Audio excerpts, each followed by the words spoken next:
उड़ने दो परिंदों को अभी शौक हवाओं में, फिर लौट कर बचपन के वो जमाने नहीं आते। वाकई बचपन की यादें बहुत खूबसूरत होती है, लेकिन सभी का बचपना इतना खूबसूरत नहीं होगा। आपको ये जानकर हैरानी होगी कि हमारे देश में एनसीआरबी की रिपोर्ट है कि हमारे देश में हर 8 मिनट में एक बच्चा जो है वो गायब हो जाता है। उसके साथ क्या होता है वो तो बाद में अखबारों की सुर्खियां बन ही जाती है।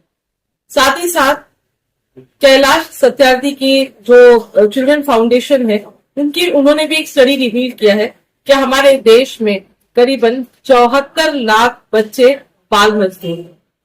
ये दशा है हमारे बच्चों की। अब जब हम पूरे देश में बाल दिवस मना रहे हैं, बच्चों का दिन मना रहे हैं, तो हमें ये भी देखना है कि हमारे देश में बच्चों के साथ क्या हो रहा है।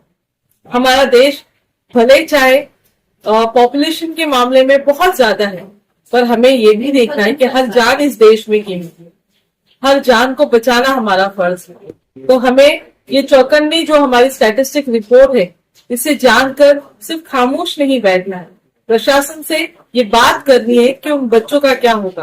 पॉस्को जैसे कानून बनाने के बावजूद भी हमारे देश में बच्चों के साथ जो गलत हो रहा है, जो चाइल्ड अब्यूज हो रहे हैं, उसमें कोई गिरावट नहीं आई है। तो इसके लिए हम किसे दोष देंगे? क्या सिर्फ प्रशासन ही जिम्मेदार है, या कहीं हद तक हमारे समाज में जो परवरिश हो रही है, जो माहौल बन रहा है, वो भी जिम्मेदार है? नफरत की जो चीजें हैं वो तो अपनी सीमा पर पहुंच चुकी है, लेकिन इस नफरतों का पहला शिकार हमारे बच्चे बन गए, और खास करके इसमें बच्चियां बन गई। तो हमें ये देखना है कि हमें किस तरीके से, या हमें ये सोचना होगा कि हमें किस तरीके से प्रशासन पे ये प्रेशर डालना होगा कि बच्चों की सेफ्टी सबसे पहले हो। आइए इस बाल दिवस पे, चिल्ड्रंस डे 14 नवंबर पे, हम कुछ ऐसा करें जिससे हमारे बच्चे सेफ हो सके। याद रखिए, हर जिंदगी बहुत कीमती है।